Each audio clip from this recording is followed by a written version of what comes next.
baru diperas kuat-kuat. Lah, diperas kuat-kuat ini untuk apa? Untuk agar saripati di dalam kelapa itu keluar. Begitulah Al-Qur'an. Al-Qur'an ini kalau mboten kita peres, maksudnya bagaimana? Kita cari, kita dalami, kita ambil saripatinya, tidak akan tahu kita apa yang jadi petunjuk di dalamnya. Kita baca kadang bingung, apa maksudnya? Nah, inilah makanya kita bersama-sama kita mentadaburi, merenungkan. Bukan setan akan mendiamkan hal ini, Bu. Setan tuh juga nguwi-nguwi. Wong kowe iki uduk wong pondokan kok arep nadaburi, apa ya roh. Wong kowe iki ndak pernah sekolah balaghah, ndak pernah sekolah lughawi Arab, apa ya ngerti wis wacanan sak isomu lho, wis beragamalah semampumu. Akhirnya kan seperti ini, akhirnya jadi doktrin yang tanpa kita rasakan dari mulai kita muda sampai kita menua. Wis beragamalah sak isomu, sak mampumu. Gusti Allah engko pirsa. Enggak seperti itu ternyata. Makanya seperti saya sampaikan kemarin nggih, ketika kita menuntut ilmu dan mengamalkan, kita menjalankan 2 kewajiban. Maka kita mendapat 2 pahala. Nah, kalau kita hanya menuntut ilmu dan belum bisa mengamalkan, kita sudah dapat pahala 1 kewajiban, tapi dapat 1 dosa. Lah, kalau kita sudah tidak menuntut ilmu, akhirnya tidak tahu apa yang harus diamalkan, apa? 2 dosa. Nah, ini makanya ini sekaligus menjawab tadi ya, bahwa mending gak arwah timbang ru tambah mumet. Ternyata enggak. Kita kalau enggak tahu, itu akan menjadi dosa bagi kita. Enggak seperti itu. Dan nanti di yaumul hisab akan ditanya, enggak ada jawaban. Kula mboten ngerti ya Allah, nek menutup aurat niku wajib. Lah terus sak purna umurmu mau gawe apa kok sampai gak ero, lek itu suatu kewajiban. Maka hari ini kita insyaallah bersama-sama mentadaburi nggih se yang bisa kita lakukan. Karena Allah, nah di sinilah ya maksudnya Allah tuh, Allah Maha mengetahui batas kemampuan, kesanggupan kita tuh di sini. Setelah kita mengerahkan secara istitoah, secara mastata'tum kemampuan kita, dan di batas itulah level kita, disitulah Allah akan menempatkan sesuai dengan kemampuanmu. Tapi kalau kita belum apa-apa sudah ngomong wis iso ku ngene lah, itu maka kita belum meresanten. Ibaratnya kita cuma marut klopo dicampur banyu disaring, gebyah nih. Berarti lodeh cebleh. Nah, inilah biar beragama kita itu anglek, maka kita harus memeras sekuat daya yang bisa kita lakukan untuk memahami agama ini. Nah, di ayat 258 ini nggih, ya di sini 258, 259, 260 niki ibarat kisah. Jadi berkisah nih, Al-Qur'an sedang berkisah. Karena memang sepertiga dari Al-Qur'an itu adalah tentang kisah. Dan Nabi Muhammad itu umi, Ibu-ibu ya, tidak bisa membaca dan juga tidak punya guru. Tapi kok bisa tahu kisah-kisah di masa lampau. Jadi kisah Namrud ini kan di jauh sebelum Masehi ya, ketika di Babilonia itu Raja Namrud itu menyatakan dirinya sebagai Tuhan.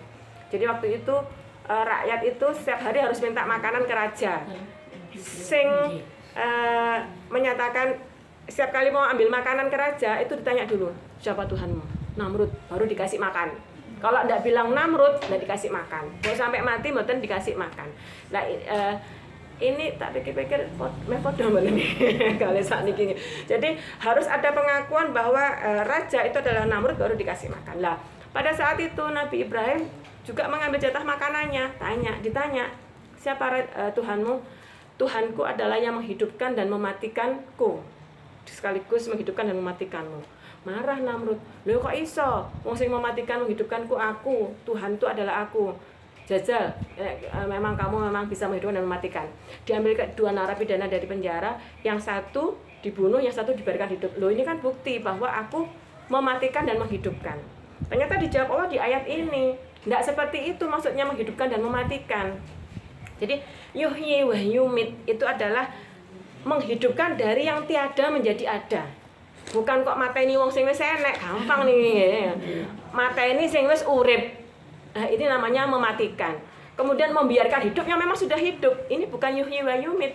Yuhyi wa yumit yang dimasukkan di dalam ayat 258 ini adalah menjadi ada dari ketiadaan. Ini siapa, Bu? Nabi Adam. Nabi Adam itu dari tiada, tidak ada apa-apa bahan. Ibarat kita mau bikin roti, tidak ada bahan, kudu dadi roti. Kalau kita gampang ya, ada telur, ada terigu, ada gula, ada minyak, pluk, jadilah roti ban. Lah ini berarti kan membuat dari tidak ada kue menjadi kue, tapi ada bahan. Lah ketika itu Nabi Adam itu dari tiada menjadi ada. Lah ini yang disebut menciptakan. Maka hakikat penciptaan itu adalah di situ. Mencipta dari ketiadaan menjadi ada dan menghidupkan yang mati, bukan mematikan yang sudah hidup. Nah, makanya ini di sini ditantang lagi sama Nabi Ibrahim, jajal iso menerbitkan matahari dari barat. Ternyata nggak bisa. Raja Namrud angkat tangan. Nah, kemudian kisah selanjutnya ini adalah kisah-kisah tentang ketika Allah menunjukkan kemahakuasaannya. Ini ayat-ayat tentang jalalnya Allah, kemahaperkasaan Allah. Allah tidak menunjukkan apa yang aku tidak bisa, apa yang sulit buatku, tidak ada. Jadi di ayat 259 ini adalah pertunjukan lagi ya kemahakekuasaan Allah, yaitu ketika Bani Israel. Jadi ini kisah yang sering saya ceritakan ke anak saya ya. Dia senangnya karena mungkin sambil membayangkan di dalam level berpikirnya dia membayangkan akhir kisahnya kok isol ya. Itulah makanya kita itu jadi ibu, jadi nenek itu harus tahu dulu sebelum anak dan cucu. Karena apa? Biar bisa menjawab pertanyaan anak-anak. Dua, biar kita bisa berkisah. Gak kok anaknya disuruh ndelok TV dhewe wis. Ibu tak yo asik dhewe lah. Ndak. Jadi ternyata ketika kita tuh sedang dalam proses menanamkan talakiyah ya, kita sedang menanamkan mentransfer pemikiran, pemahaman itu tidak akan tergantikan. Jadi anak itu akan mengingat masa-masa dia ngobrol dengan ibunya, masa-masa ketika dia diceritakan. Ternyata anak itu senang diceritani, didongengi ya. Jadi itu ternyata ketika kita melewatkan masa-masa itu sangat sayang ya Sak Jenderal. Lomba les kadung anakku gede-gede. Ya enggak apa-apa, tapi itu berarti menjadi apa ya? Ketika nanti kita transfer lagi ke cucu, misalnya cucu pas berkunjung, kata Bupin kalau ini dikunjungi cucu sampai 2 minggu sakit. Akhirnya sakit. Akhirnya saking senengnya sampai ambruk lah. Betul-betul Bupin, itu memang itulah perjuangan pengorbanan itu. Karena ya memang Allah kasih. Itu cuma jadi apa ya, wasilahnya untuk sakit lah. Waktu itu setelah sepeninggal Nabi Musa itu kan Bani Israel itu tetap dalam pembangkangan. Tapi ada suatu masa ketika Bani Israel itu dalam ketaatan ketika punya raja yang taat. Saya lupa nama rajanya. Saya itu memang agak sulit menghafalkan sejarah dari nama-nama dan tahun. Jadi saya ambil kisahnya lah. Ada seorang raja yang taat ya. Kalau tidak salah itu namanya raja siapa ya itu? Hazaki atau siapa? Lah itu dia didampingi oleh nabi juga tapi bukan rasul. Nah, dalam ketaatannya itu suatu hari raja ini menderita sakit. Pas dilalah dia sedang sakit, ada rencana penyerangan dari Persia, dari Babilonia ya. Dari Babilonia ini hendak menyerang Bani Israel yang ada di Yerusalem.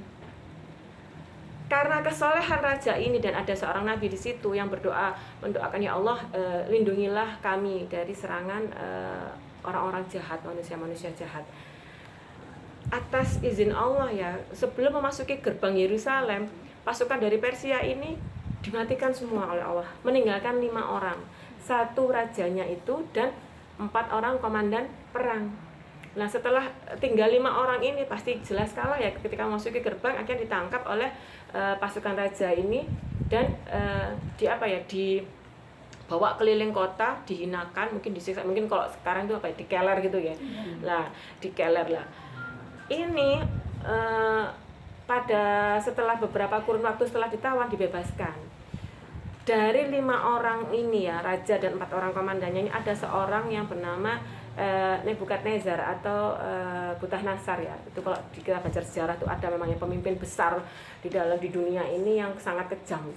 Nah, setelah dipulangkan ke Persia atau ke Babilonia, si Nebukadnezar ini punya dendam luar biasa. Titen, coro misalnya hari ini di orang Jawa titen namanya, gak tak entek nawe ke Bani Israel di Yerusalem, ojo takut jenengku. Jadi punya sumpah, punya kalau azam itu kan baik ya, pokoknya punya dendam yang akhirnya membuat dia itu kepati-pati dengan orang-orang Bani Israel. Lah ketika sepeninggal raja dan nabi itu juga meninggal, balik lagi orang-orang Bani Israil ini kepada kemaksiatannya. Jadi mereka maksiat tidak ukur-ukur, pokoknya tiada hari tanpa kemaksiatan, apa-apa dilakukan secara vulgar. Sampai akhirnya datanglah hari itu ketika Nebukadnezar menunaikan janjinya untuk menyerang Yerusalem di saat tidak ada pertolongan apapun. Pertolongan apa? Karena Bani Israil pada saat itu sedang tidak dalam kondisi ketaatan, tidak ada nabi, tidak ada raja yang taat, tidak ada raja yang memerintah mereka. Berarti ketika raja yang taat itu memerintah pun sakjane Bani Israil itu tidak dalam kondisi lego, tidak dalam kondisi ikhlas dan lapang dada, karena mereka tidak senang diatur-atur. Apa sak sirku, aku ate lapo-lapo ya awakku dhewe misalnya. Jadi tidak senang. Lah ternyata ini juga jadi kita tarik hikmah ya, bahwa ketika kita tidak ikhlas, tidak lapang dada dalam menerima suatu ilmu atau apapun itu kebaikan atau kebenaran, itu tidak menghasilkan apa-apa. Jadi kelapangan dada inilah yang dibutuhkan untuk transfer ilmu. Jadi panjenengan semua di sini rawuh itu nggih mboten asal grunten lho nggih wau berangkate. Dadi nek kudu mergo lilo. Nggih. Ngene iki lho aku sungkan karo Mbak Tati ngono aku serap budal iki lah. Itu tidak akan menghasilkan apa-apa karena apa? Tidak ada kelapangan dada. Lapang dada. Mboten enten sungkan. Paling yo capek ngantuk. Nah, ini kan ini sekedar apa nggih mengingatkan lagi diri kita bahwa harus benar-benar kita tumbuhkan keikhlasan dan kelapangan dada kita. Benar-benar kita datang adalah untuk mencari ilmu, untuk kita saling bermajelis, karena di dalam majelis ini kita tidak tampak ya Bu, tapi ini hadir bersama kita malaikat-malaikat Allah yang mengepakkan sayapnya, menaungi kita dan memohonkan ampun atas dosa-dosa kita. Jadi Masya Allah ya, majelis-majelis ini tuh bahkan disebutkan sebagai taman-taman surga di dunia. Nah ketika tidak ada perlindungan sama sekali, akhirnya luluh lantak Bani Israil itu. Orang-orang yang bermaksiat itu habis. Semua laki-laki Bani Israil dibunuh habis. Menyisakan hanya anak-anak dan perempuan dan orang tua. Yang orang-orang tua mengungsi, yang anak-anak ditawan dibawa ke Babilonia dan para wanita juga dibawa ke sana. Jadi yang semua laki-laki habis ketika itu oleh Nebukadnezar, karena dendamnya dia waktu dia menyerang pertama itu. Nah, dari salah satu orang tua yang mengungsi itu ada seorang nabi yang bernama Nabi Uzair. Mungkin pernah yang guru TK nih Mbak tadi mungkin pernah bercerita tentang Nabi Uzair. Lah Nabi Uzair ini akhirnya menjelang dia mengungsi, dia melihat dari atas bukit itu ya, bawah. Jadi Yerusalem itu mungkin yang ada yang sudah nanti tindak umroh plus Baitul Maqdis itu kan akhirnya ngerti ya bahwa di Baitul Maqdis di Palestina itu tempatnya tidak rata. Jadi ada perbukitan yang bisa melihat ke bawah. Jadi dari atas bukit itu Nabi Uzair itu bisa melihat betapa hancurnya Yerusalem pada saat itu. Tidak ada tanah yang tersisa tanpa kobaran api. Jadi semua di situ tuh bergelimpangan mayat-mayat. Nah, ketika itu sampai di atas itu dia lelah, senden sama himar. Himar tuh keledai ya, kuda kecil itu. Himarnya ditambatkan, dia leren senden dan makan beberapa makanan dalam kantong makanannya itu. Ada buah tin, ada zaitun dan sedikit minuman anggur. Nah, ketika setelah dia senden itu Allah mencabut nyawanya dalam posisi dia tidur, dicabut nyawanya oleh Allah. Selang beberapa lama, bertahun-tahun kemudian, sampai akhirnya tawanan-tawanan anak-anak yang ada di Persia, di Babilonia itu dipulangkan. Ganti raja, sama ganti kepemimpinan, ganti kebijakan, dipulangkan. Ditawari, wis bangunan Yerusalem, sapa sing arep mulih balik tak balekno neng negaramu, tak sangoni, bangunlah lagi peradaban di sana. Akhirnya yang anak-anak itu sudah jadi anak-anak muda, sudah tumbuh jadi anak muda, dipulangkan lagi ke Yerusalem. Sekitar 100 tahunan ada yang menemukan Nabi Uzair ini. 100 tahun itu kira-kira kalau orang dimakamkan itu sudah jadi tanahnya. Nah, tapi tidak dengan Nabi Uzair. Ketika ditemukan di bangunan itu, dia masih dalam kondisi senden, utuh seperti semula. Nah, makanya ini ada pertanyaan di sini ya, pertanyaan ini, anna yuhyi hadhillahu ba'da mautiha. Jadi bagaimana menghidupkan ini ya Allah setelah kematiannya. Jadi yang menemukan itu bertanya, bagaimana ya Allah menghidupkan orang ini setelah kematiannya beratus-ratus tahun. 100 tahun setelah itu ya, itu keledainya sudah jadi tulang belulang, tapi makanannya utuh. Buah tinnya tidak basi, anggurnya tidak basi, dan seperti kayak kacang-kacangan itu mboten jamuran. Jajal kalau hari ini kita goreng kacang kelinci ini ya. Saulan itu pun tengi, nah, itu 100 tahun. Lah ini apa? Allah lagi-lagi hendak menunjukkan jalalnya bahwa apa yang nggak mungkin kalau aku berkehendak. Jadi setelah itu dihidupkan, Nabi Uzair dihidupkan, kita tanya, jenengan pun pirang tahun untuk mriki Pak? Malah pirang tahun opo, paling yo awan mau lho. Iki sore to iki. Paling yo awan mau lho, aku ki sak liyepan sak nek tiang Gemal lek ngarani napa budhe ngaten niku. Sak liyepan niku. Sak ngliyep sekedap nama lah sak liran ya. Lah itu sak seran. Rumangsane Nabi Uzair itu dia hanya tidur dari siang menuju ke sore. Jadi kita seleren gitu ya, sak seran gitu. Nah, ternyata itu 100 tahun. Lah, kemudian keledainya itu tulang-tulangnya berserakan karena 100 tahun bisa jadi ada yang salah satu tulang kena angin ke sana. Itu Allah kumpulkan seret. Jadi orang yang membangunkan Nabi Uzair tadi itu yang ngonangin Nabi Uzair itu ya dibangunkan, kemudian melihat sendiri bagaimana tulang belulang keledai tadi itu Allah kumpulkan, goleki pasangane dhewe-dhewe. Dadi sikil tengen ning kene. Monggo, Waalaikumsalam. Sikil tengene neng kene, sikil kiwane teng wadon niku diparakne dadi siji set. Kemudian Allah tegakkan, kemudian Allah balut tulang-tulang itu dengan daging, kasih kepala, jret, hidup lagi.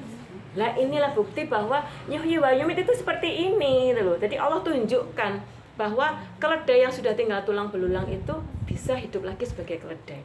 Nabi Uzair yang Allah matikan, Allah cabut rohnya itu bisa tetap seperti keadaan seperti semula ketika Allah berikan rohnya lagi. Jadi ketika dihidupkan lagi tidak mempengaruhi bentuknya sama sekali. Apakah ketika dibangkitkan lagi itu malir rambutnya uwan tok nggih mboten, ya memang seperti semula.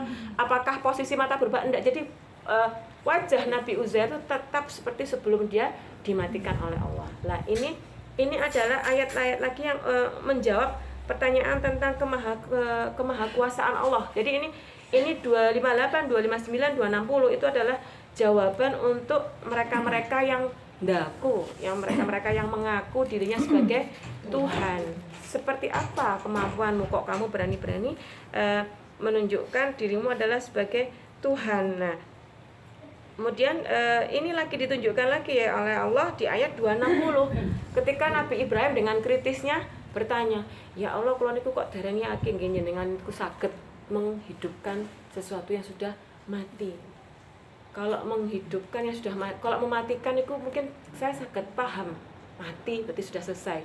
Kalau hidup dari mati bagaimana? Tidak bayan-bayan Allah perintahnya, ambil 4 burung, mungkin sudah sering mendengar gini, ambil 4 burung, sembelih, cincang-cincang, adukan dadi siji mbu sing burung A, burung B, burung C, burung D niku sing pundi, cuwampur ubleken dadi siji, kemudian ambil bagi menjadi 4 bagian, pindah pas taruh di masing-masing 4 bukit. Jret 4. Itu sudah cuwampur. Kemudian panggil dengan satu suara, maka dia nanti akan mendatangimu.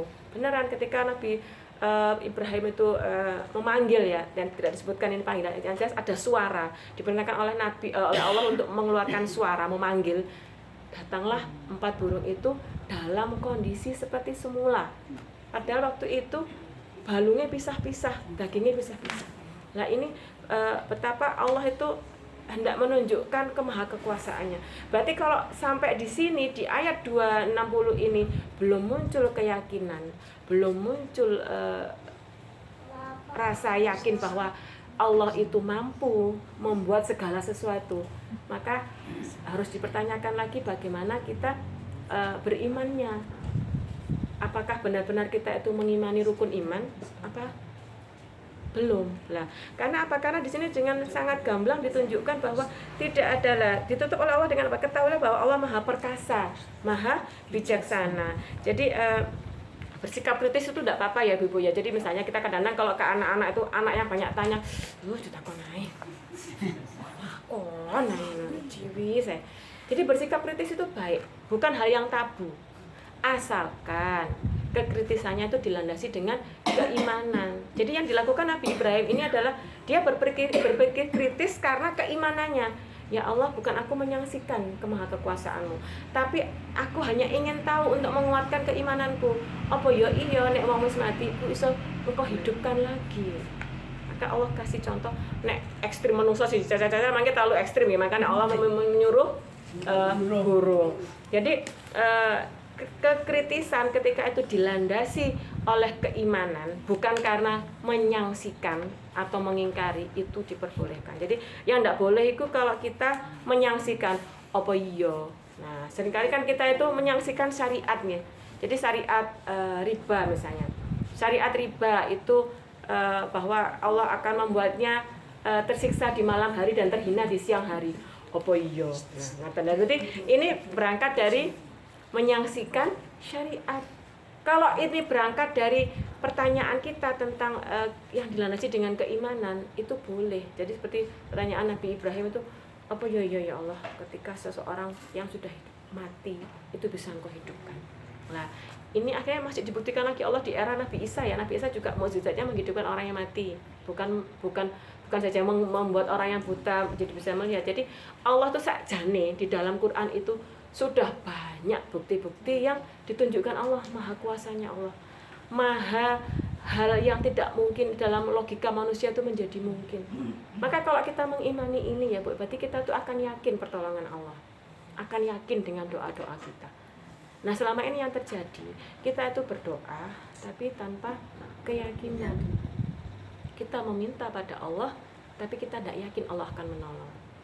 Karena apa? Karena kita menyerupakan pertolongan Allah itu dalam logika kita. Padahal logika kita tidak sama dengan logika Allah. Pertolongan yang kita maksudkan itu bukan pertolongan yang Allah maksud. Nah, berarti ini kan ini membuat apa ya? Membuat kita akhirnya merasa tidak dikabulkan doa ketika tidak sesuai dengan harapan kita. Ini yang saya sebut kemarin ya. Kita itu buruh rasa juragan. Jadi ketika kita minta doa itu harus sesuai redaksi kita. Ya Allah, kula nyuwun arto. Ketika yang didatangkan itu bukan uang, kita merasa doa kita tidak terkabul.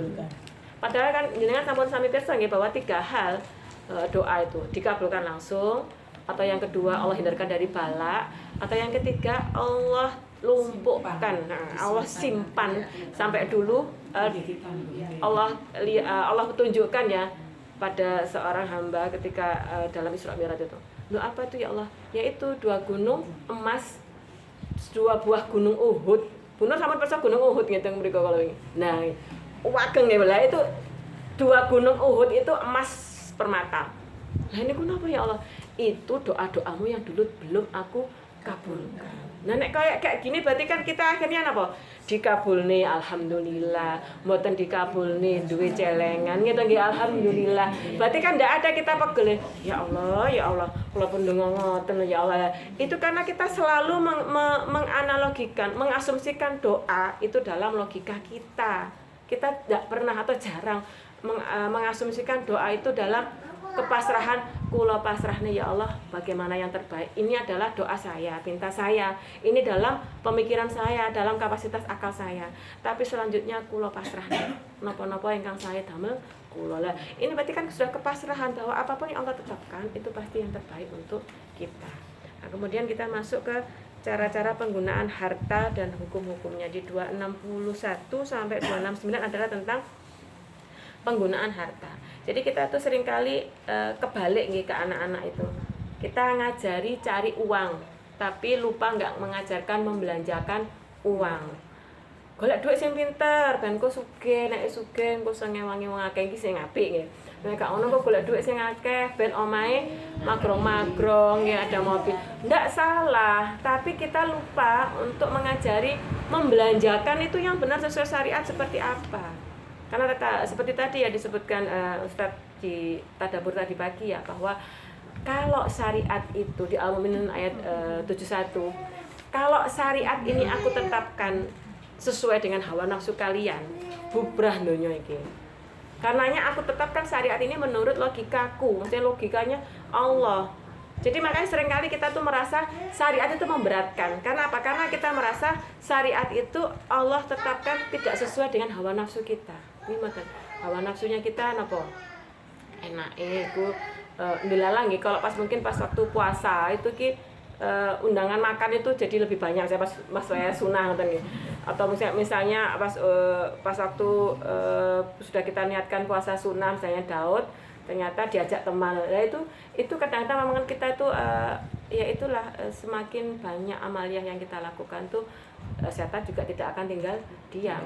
Akan terus berkorelasi, semakin tinggi keimanan maka semakin tinggi juga godaan. Itu sudah rumus, itu sudah sunatullah. Maka di ayat 261 sampai 264 ini adalah menjelaskan tentang anjuran untuk berinfak di jalan Allah. Jadi di 261 ini dijanjikan nggih seperti sebutir biji padi. Nah ini kan jenengan ingkang sering kayak gebyok akhirnya pirsa nggih satu bulir satu tangkai padi itu menghasilkan ya dari benih satu ya, dari benih satu kemudian tumbuh jadi tanaman padi itu dia akan mengeluarkan berapa tangkai? Pinten Bu Kati? 7. Nggih, sekitar 7 tangkai. Satu tangkai itu berapa bulir beras? 70. Kadang 100. Kadang 100 lah. Nah niki nggih jenek petani ngitung tenan. Sak uli tak kok jarene siji dadi 70. Ternyata nek 100 swidak no. Nah, gaban. Itu yang Allah tunjukkan di dunia ya. Yang Allah ganti kelak itu Masya Allah jauh lebih banyak dari yang Allah tunjukkan di dunia. Ketika satu butir gabah beras itu jadi benih, kemudian itu menjadi buliran tangkai. Dalam tangkai itu beratus-ratus bulir. Ternyata seperti itu. Maka di 261, 262 ini disebutkan. Lah ternyata ada syaratnya itu. Untuk amal kita yang hanya satu butir untuk menjadi beratus-ratus seperti 700-an butir itu syaratnya adalah satu ikhlas. Ikhlas niku napa? Ikhlas aku iku ikhlas, tak wehno ikhlas gak popol. Tapi itu di lisan. tapi kapan hari berikutnya lagi disebut iku ngono lek karena aku sing ngowehi ngono ya ora ngono lah. Ketika memberikan ikhlas gawenan maksudnya dipakai iku lho wekku kakeanku. Nah, itu ternyata di dalam Quran itu disebutkan niki ya. Di syaratnya ikhlas. Ikhlas itu apa? Nah, ini di 262 disebutkan ikhlas itu adalah yang tidak mengiringi apa yang dia infakkan dengan menyebut-nyebut. Nah, jadi kalau disebut-sebut itu dereng ikhlas. Satu, syaratnya ikhlas itu ternyata disebutkan di sini ya Bu ya. Satu, tidak menyebut-nyebutnya. Dua, disebut ikhlas adalah ketika tidak menyakiti perasaan penerimanya. Jadi kita ngasih ya Bu, tapi menyakiti itu hilang. Tidak akan tumbuh benih kita. Contoh menyakiti niku pripun? Diuncalne, pegek sing diwehi misale wong gak duwe ngoten diuncalne. Nyoh, jupun. Atau misalnya kita memberi tapi jupun nang omahku ya. Duh, ada ki sampai elek gak buka-buka lawange. Nah, itu juga menyakiti. Orang itu hari ini itu diberi itu kadang-kadang untuk ngambil itu pun masih sungkan, riko nggih. Apalagi ndelalah kita sedang saya keluar kota ndak ngomong atau akhirnya ndodoki sampai ndak dibuka-bukakan. Nah, ini bentuk kehati-hatian kita ya nanti kalau kita memberi. Itu satu, pastikan kita tidak menyebut-nyebutnya. Dua, pastikan juga jangan menyakiti hati penerima. Kemudian yang ketiga nggih,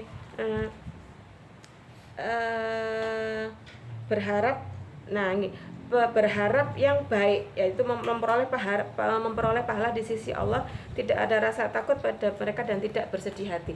Jadi orang-orang yang memberi orang lain dengan dua hal ini itu insya Allah sudah disebut sebagai pemberian yang ikhlas. Dan perkataan yang baik dan pemberian maaf itu ternyata juga menyamai sedekah, bisa disebutkan juga sebagai sedekah. Perkataan yang baik itu berarti apa Bu? Di dalam lisannya itu tidak pernah terucap kata-kata yang buruk. Gak maido, gak madon. Angel Mbak, ya apa carane gak maido? Moto ketok itu kudu maido ae. Nah, ternyata nggih, pokoknya pas kesel mbah-mbahan kathah, masakan urung enek, omahe kotor lah iku akhirnya kita tuh tergoda untuk ngomel. Nah ini, lah ini ternyata jangan kecil hati bagi misalnya tidak bisa sedekah banyak. Ternyata perkataan baik dan pemberian maaf. Maaf itu berarti melupakan gitu nggih. Jangan bilang memaafkan kalau sik dieling-eling ae. Aku pegel karo kae. Mas wis tak ngapura, aku sik pegel kok. Ini namanya belum maaf. Jangan bilang memaafkan kalau belum melupakan nggih. Sik dieling-eling.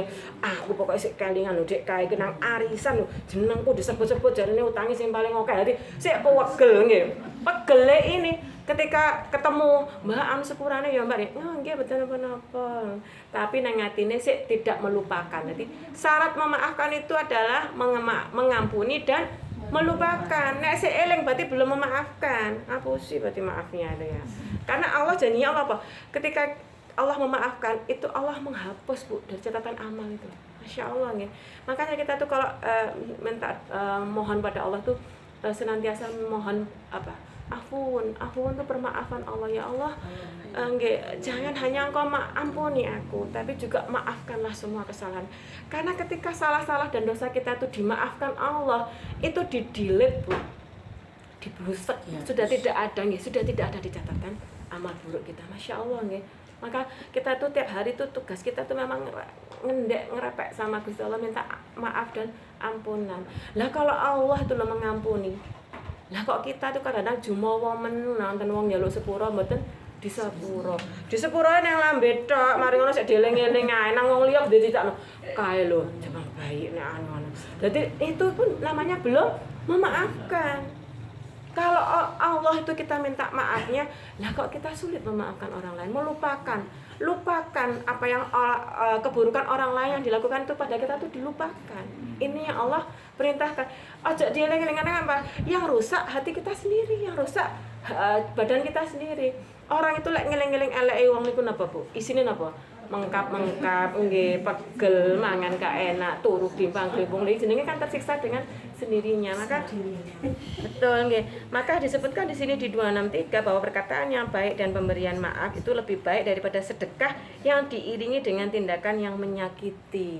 Nah, kadang-kadang kita itu sementing ayo wis ngewehi. Nah, kadang-kadang kan banyak ungkapan seperti itu nggih. Wis tak wehi sing penting. Tapi ngomongnya nang dini dia ngomong kae lho wingi tak kirimi beras 10 kilo. Ngono ya nek matur nuwun. Ngomong nang dini lah ini Masya Allah ya orang nanti kadang-kadang seolah-olah itu yang dikasih itu tidak punya hati. Kadang-kadang itu menyebut-nyebut apalagi itu pada saudara. Kadang-kadang itu kita itu lebih mengambil perhatian orang lain daripada kepada saudara. Jadi kalau ke orang lain apalagi ini mau muharraman nggih, ramai biasanya anak yatim laris nih nggih. Anak yatim dari mana-mana didatangkan kayak santunan. Kenapa mboten angsal, Mbak? Angsal mawon. Asal ngene kuwi diingat-ingat dua hal niku nggih. Tidak menyebut-nyebut pemberian dan tidak menyakiti perasaan. Ini kalau menurut saya, itu monggo diluruskan kalau dalam pemahaman saya ini ada yang tidak benar menurut jenengan nih. Kalau menurut saya, mengumpulkan anak yatim yang masih kecil-kecil, nunggu acara sampai 1:30 malam, baru dikasihkan amplopnya, itu menyakiti perasaan. Saya jadi ibunya, misalnya saya punya anak yatim ya. Sementara anak saya sampai 1:30 belum pulang hanya untuk 1 amplop. Ya Allah, ini sudah menyakiti. Ini belum ikhlas namanya. Kalau mau yang ngasih, kasih ke rumahnya. Kasihkan, antar ke rumah masing-masing anak yatim. Jangan didatangkan ke masjid, suruh nunggu sampai acara selesai 1:30 malam sampai selesai dibahas. Bukan saya tidak setuju dibacakan kalimat-kalimat thayyibah. Silahkan. Tapi jangan suruh nunggu anak yang masih kecil-kecil itu sampai 1:30 malam baru mendapatkan amplop. Karena apa? Saya takut itu jadi menyakiti perasaan. Apakah itu si anak yatim ataukah ibunya? Karena ibunya kan dalam keterbatasannya dia menyukupi anaknya itu yo sik duwe welas sama anake. Wong biasane jam 09.00 wis tak opraki tak kon turu, saiki sampai 1:30 ben oleh amplop. Lah, maka dari sini kita akhirnya belajar nih dari ayat ini. Kalau nanti kita mengadakan acara muharraman, cari cara yang semakruh mungkin. Gak usah pakai acara panjang-panjang. Tausiah monggo silakan. Diajak sholawatan monggo, enggak apa-apa. Tapi jangan pakai terlalu durasi yang terlalu lama seolah-olah sampai harus menunggu berjam-jam untuk sebuah amplop. Ini mohon diluruskan ya, kalau ini dalam pemahaman saya ini menurut panjenengan ada yang tidak pas, monggo disampaikan saja, karena ini dalam pemahaman saya itu seperti itu. Ya Allah, saya pernah menghadiri beberapa kali acara muharraman dan saya merasa yang tak berebesi itu bukan karena ngelus kepalanya, yang tak berebesi, ya Allah ini setengah siji, kayak dia belum pulang. Nah ini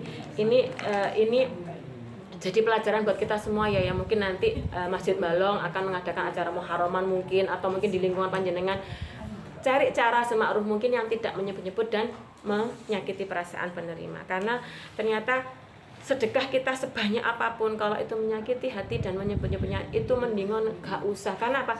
Disamakan dengan perkataan yang baik dan pemberian maaf itu melebihi sedekah yang banyak tapi tidak ikhlas. Kemudian dia 264. Nah ini sampai diulang lagi ya Bu ya di sini, menyebut-nyebut pemberian dan menyakiti perasaan penerima itu sama dengan merusak sedekah. Ditambahkan lagi di sini, tidak boleh riak atau pamer karena kepada manusia. Jadi dituduh-tuduh nih bahwa monggo kan, ini harus ada pemahaman yang clear. Apakah tidak boleh Mbak menunjukkan pemberian kita? Boleh kalau itu dalam rangka syiar. Jadi syiar misalnya si ibu ini menyumbangkan, mewakafkan tanahnya seluas misalnya berapa meter persegi untuk pembangunan rumah tahfidz. Disebutkan misalnya atas nama misalnya Bupin. Nah boleh dalam rangka syiar. Yang tidak boleh itu ketika ini diniatkan untuk bendutuhnya aku sing paling sugih nang ngene, gak ono to sing nyumbang liyane aku. Lho, gak ono, liyane aku gak enek. Atau lagi dalam hal ibadah ya, dalam hal ibadah itu juga tidak boleh dipamerkan. Tahajud diposting itu juga tidak boleh, karena apa? Itu sudah masuk pamer. Karena lah inilah yang kadang-kadang kita itu masih dalam pemahaman yang tidak pas, belum clear ya, melihat ibadah kita dan melihat mana yang wilayah syiar, mana yang wilayah ibadah.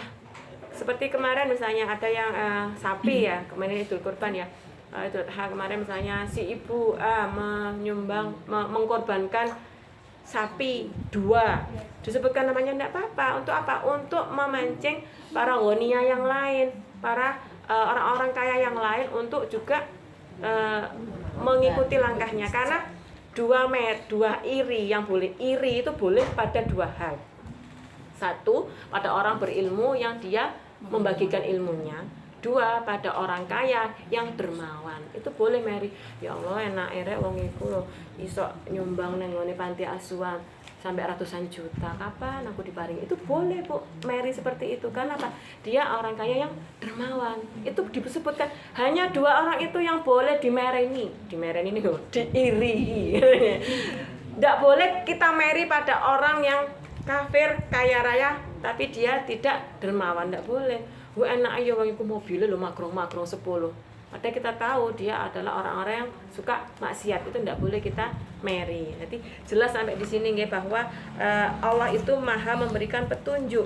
Karena tadi disebutkan ya perumpamaan orang-orang yang tadi yang memberi dengan menyebut-nyebut, riya dan menyakiti hati perasaan penerimanya itu seperti debu di atas batu yang licin. Batu licin itu batu sing gilap ngoten niku, batu ireng gilap ngoten niku nggih.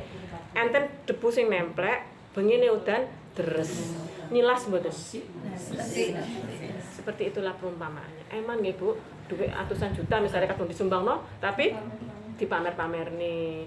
Kemudian dipamerkan itu dalam rangka syiar nih. Nanti ada pendetilan lagi di ayat berikutnya bagaimana disebut sebagai syiar.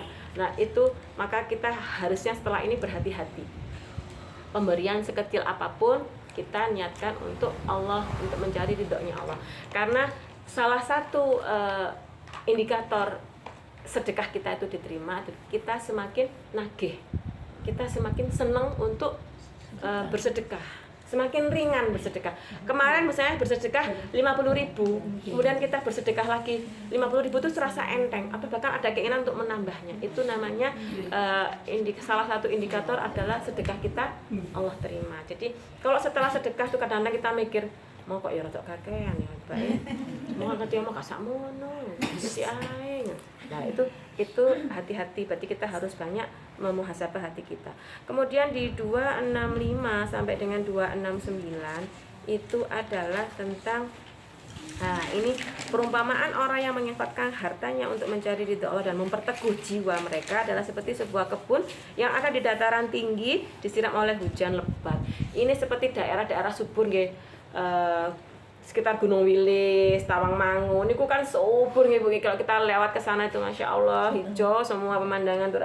Nah, seperti itulah perumpamaan orang yang menginfakkan hartanya dengan ikhlas, dengan tidak menyebut-nyebut, dengan tidak menyakiti dan tidak pamer. Itu Allah lipat gandakan. Menyejukkan hati, menenangkan jiwa. Lah ini indikator lagi. Ketika sedekah kita tuh Allah terima tuh, kita akan merasa apa yang kita lihat di anak turun kita tuh menyejukkan. Kemudian hati kita tentram, mboten ngeleng-eleng sing wis diwehne niku wau. Kadung tak wehno mobil kuwi digawe ambulan ning ngene rumah sakit apa ke panti asuhan. Tibake mobil iki rusak. Duh, ngerti ngono tok takekno dhisik ya. Lah itu berarti kita ada getuni. Getuni ini berarti kan tidak menimbulkan ketenangan di dalam jiwa nggih. Lah ini yang harus kita waspadai, jangan-jangan ada yang tidak ikhlas di dalam sedekah kita tadi. Nah, di 265 sampai 269 ini nggih adalah tentang kriteria seperti apa yang Allah jadikan itu berbuah banyak. Yaitu bukan sedekah yang sampah, bukan sedekah yang elek-elek. Baju sudah compang-camping diwehne. Atau apalagi makanan mungkin nggih. Makanan yang kita sendiri tuh mboten doyan dikekne nang wong liya. Lah, ini mungkin ada perbedaan selera. Kak itu mungkin boleh ditanyakan dulu mungkin nggih. Mbak jenengan napa kersa anu niki enten niki napa gethuk pisang niki kula niku mboten seneng gethuk pisang niku sak omah misalnya contohnya ngaten nggih. Ndak serumah ndak ada yang suka dengan gethuk pisang. BE tetangganya ada yang suka dengan gethuk pisang. Lah itu kita tanyakan dulu. Karena apa? Ini bagian dari menjaga hati, menjaga perasaan. Karena bisa jadi apa yang ngantuk Mas.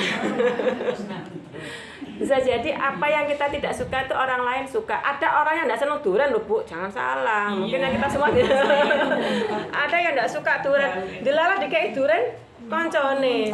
Kok ya kan sing nawani kula nggih jenengan kersa durian. Lah, inilah menunjukkan bahwa kita di sini itu ada asbabun nuzulnya nggih Bu ya. Di sini disebutkan bahwa dari Ibnu Abbas bahwa para sahabat Nabi ada yang membeli makanan yang murah untuk disedekahkan, maka turunlah ayat ini, ayat 267.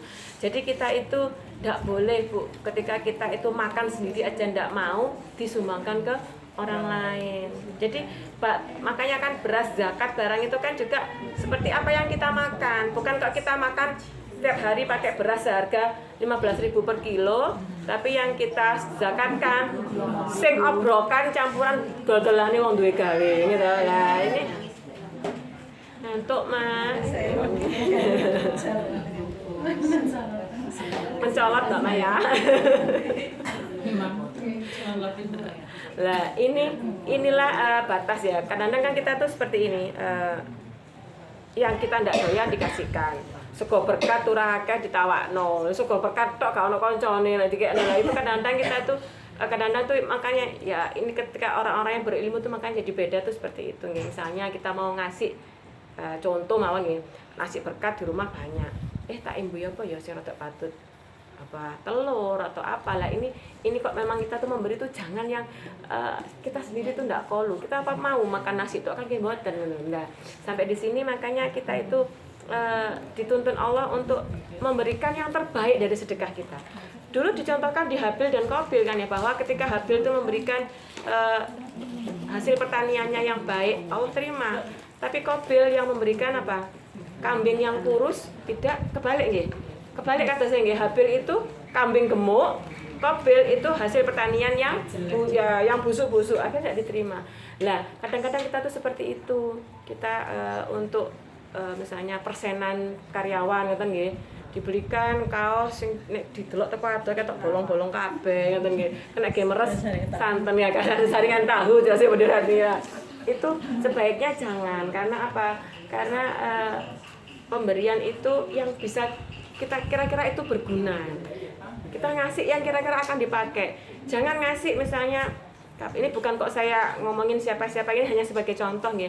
Kapan tuh saya juga pernah di Surabaya itu ada misalnya habis ziarah umroh atau haji itu nggih. Senang kalau dikasihnya itu misalnya yang benar-benar bisa dipakai.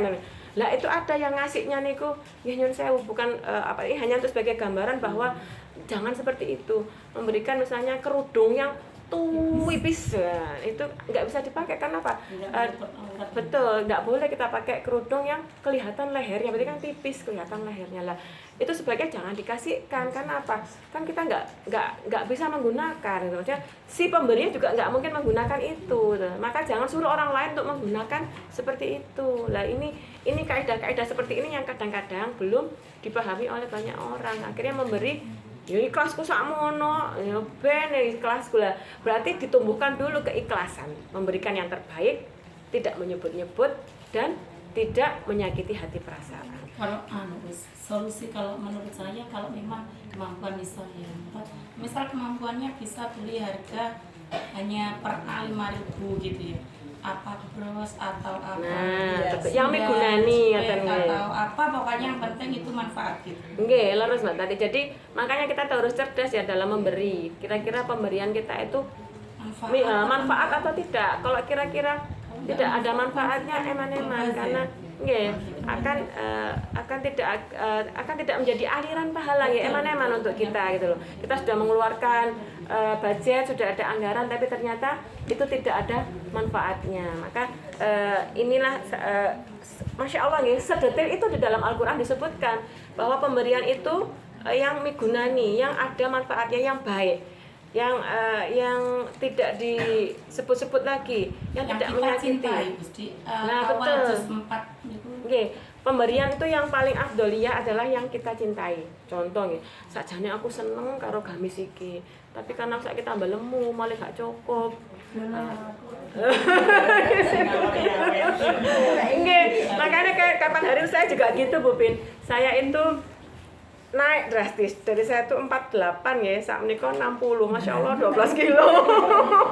Astagfirullahaladzim, 12 kilo saya itu naik. Jadi ada beberapa gamis yang akhirnya lengan itu tidak nyaman lah. Ini kan, tapi juga saya tawarkan karena itu bekas, gamis bekas sudah pernah saya pakai, tapi karena saya tambah gendut, akhirnya saya tidak bisa pakai lah. Ini jadi benar-benar kita pilih, oh kira-kira gamis ini sakjane aku sih seneng, bukan karena saya tidak suka, tapi karena tidak muat di dalam tubuh saya yang sekarang, maka saya berikanlah. Ini insya Allah akan menjadi kehati-hatian kita ya dalam soal sedekah, karena sedekah itu tidak main-main, itu urusannya sama Allah langsung, dan Allah Maha Kaya, tidak butuh sedekah yang acak-acak atau murahan gitu loh. Itu jangan dikira sedekah kita tuh ke orang Bu ya, sedekah kita tuh ke Allah, langsung sedekah kita tuh ke Allah, kembalinya ke kita sesuai dengan apa yang kita berikan kepada Allah. Maka kalau kita memberi orang lain, beri yang baik. Bancaan contohnya nih, niati bancaan nih, bancaan sing enak, aja kesak kali wis kering sembarang sekara-kara sebenarnya dadi masakan. Lah itu jangan, karena kita niat memberi, berikan masakan yang enak, yang kira-kira kemakan.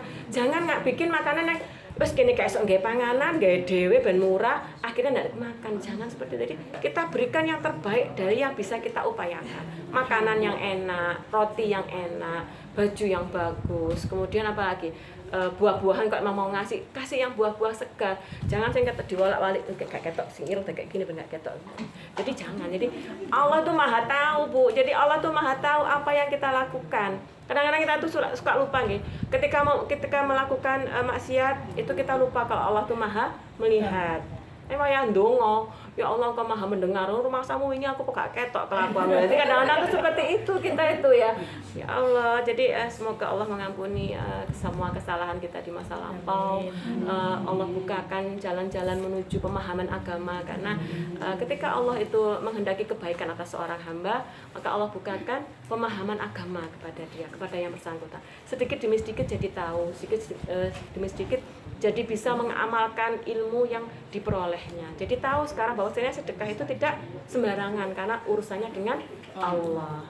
ya pas setengah 3 karena kita habis ini lanjut ziarah haji nih ibu-ibu ke Bu Pola dan Bu Wiwi. Semoga kita masih ketularan keberkahannya yang baru menunaikan ibadah haji ke tanah suci. Baik, itu dari saya. Mohon maaf untuk semua kesalahan dalam saya menyampaikan ataupun kekurangan dalam keilmuan saya. Semoga Allah bukakan kita semua jalan-jalan keilmuan. Bu Pono, monggo dipun pimpin doa. Nggih, gantosan. Monggo Bu Pono.